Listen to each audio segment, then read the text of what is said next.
Yeah, so we think a lot about values and culture. At the end of the day, we have a mission, just like our portfolio founders have a mission, right? So the mission of 50 years is to solve the world's biggest problems through technology entrepreneurship.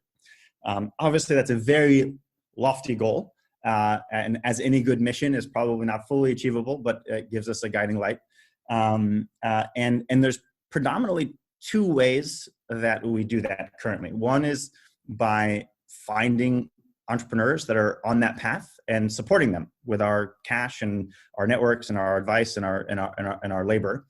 And the other way, which is sort of a more meta way, is to try and convince the broader capital markets that these companies that are solving these big problems are actually really great investments from a purely financial perspective.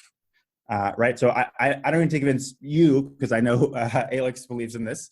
But the vast majority of capital markets have a suspicion of companies that have some sort of positive impact baked into their business models, right? Because they view any sort of impact company as necessarily concessionary. And this, of course, is not the case.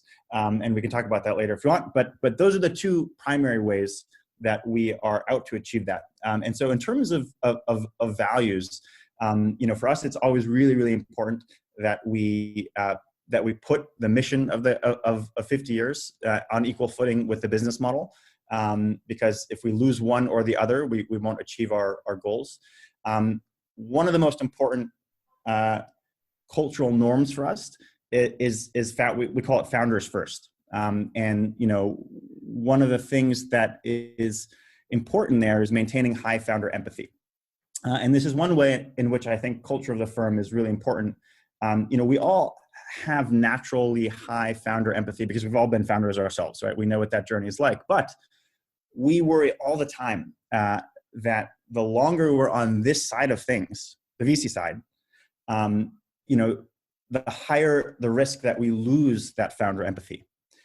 And so we've thought a lot about how do we sort of build in norms to the organization, cultural norms, where we never lose that founder empathy. And so one super eccentric thing I think that we do is we actually have a list of VC terms that are banned. And these are some of these terms are very, very common terms because we think that they naturally pull us away from founder empathy. So for instance, we do not talk of deals or deal making. And why is that? Even though, of course, the common term for an investment into a round is called a deal. Well, we noticed that when we would hear a VC say, oh, we saw that deal, right? And we passed on that deal. It didn't reflect the experience of our founders well, right? So we literally have a couple founders that have started their companies because a parent died of some disease. And they have dedicated their life to making sure that other people don't lose parents to that disease, right? They've dedicated their lives to finding a cure. And to reduce that life's mission to a deal that we passed on just didn't seem right. And so, we just don't use the word deal.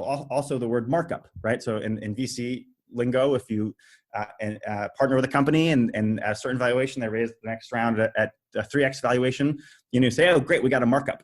But we don't use the word markup because we think just by celebrating a new round that way, we're necessarily bringing the perspective of that new round into our own financial performance versus why that new round is great for the founder or great for the company. And so we have a list of probably 16 of these banned words and phrases, and then our replacements for them. And every time someone on our team uses one of those words or phrases internally, it's a $10 fee, and every time we use one externally, it's a $20 fee. And then we're going to use that money to buy gifts for our founders. And I think we've got maybe $110 now in a jar at headquarters. So that's one way. That's awesome. I love in which we try and make sure we're not losing sight of a cultural norm that's really